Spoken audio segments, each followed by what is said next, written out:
Alright, welcome back guys to another video in Rainbow Six Extraction. I just want to go over this. I finally completed the studies, or I guess the challenges that you need to get done for the Nightmare Fog Crisis event. I gotta say, this is one of the best events that this game has had for a long time.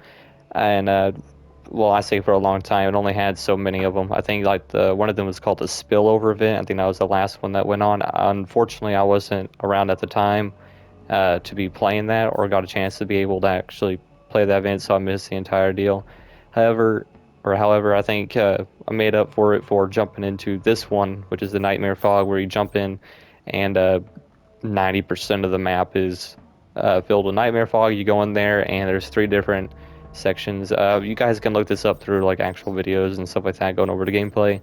But essentially makes it to where that you'll start seeing a bunch of hallucinations longer you're exposed uh, to this Nightmare Fog. Now there's a bunch of safe houses kind of set up in small like areas, so you're able to take the certain antidote to knock down those certain or kind of reduces the effects of the Nightmare Fog and make it to where that actually takes time to fill back up. And I finally got that stuff down. So what do you get out of the studies? You actually get an entire armor set, or I say armor set, but a certain uniform or headgear and uniform sets. So this one is for Nomad. They kind of have like the same theme, like hers is like blue and green there, with a bit of a mess going on in the uniforms. It's a very similar deal, blue and green, and they're kind of the same exact kind of color for all that. The gun skin isn't really as cool. Like I'm running one called Winter Slush. I think it actually looks the best. It's one of my favorites. But this is the actual skin that you get in the game for completing the actual event. It's a weird blue and yellow, and I think somewhat of a green on the top there. So it is pretty solid. I mean, like it looks fine. So you can obviously see on the back there. It'll say, yeah, I'll say toxic on the left side there. Unfortunately, I don't think there's really yeah, there's not really a way to zoom in anymore. But you can see it on near the stock there. It says toxic. So you run this, people will know that you actually completed the event. It's nothing too flashy. It is a little bit underwhelming for that one, but it's fine. It works out pretty well. I think the uniforms work better. So I'll be running that. The Polar Vortex one might be the best ones. Like for Gridlock here, I was running her for the actual last mission. The same deal, blue and green. Capiteo, there's him in all white. Let's see, like Jaeger, let's go ahead and look at him. So Jaeger probably has a cooler looking headgear. Probably Vigil might look cooler too.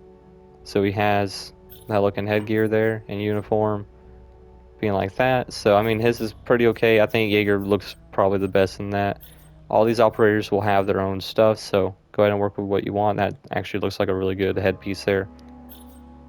Yeah, so that's really all there really is to get from the event. It's really cool. It's showing that you actually completed a limited time event. Now this is going to be exclusive to this, and I don't think you're going to be able to actually buy any of the gun skins or uniforms after it's completed. So if you guys want to go ahead and jump into these missions, you can. And I already covered a video before. Most of you guys, I think, would already have seen it. It's oh, there's actually stuff to be reading on this. Cool. So more lore. Yeah, so tree weakening and all that kind of stuff, you guys can go over that. It's actually really cool. So tree annihilation, this is where you go in, and normally in the actual mission you have to destroy a bunch of like purple glowing nests inside the weird nightmare fog. And then the final objective where you actually take out the tree, or the toxic tree that's making all this fog, it'll have about 3/4 of health, or about half health when you start the actual boss fight.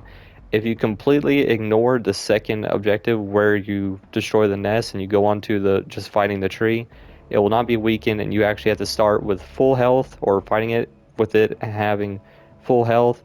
And it will also make it to where it will start healing faster, so it makes it to where it's extremely hard for you to fight the enemies coming after you, and there's a lot of them coming out, because this is like one of the highest difficulties you can get, and it'll also start healing itself like crazy. So the operators I highly recommend for this is Jaeger. He will make it so much easier for you.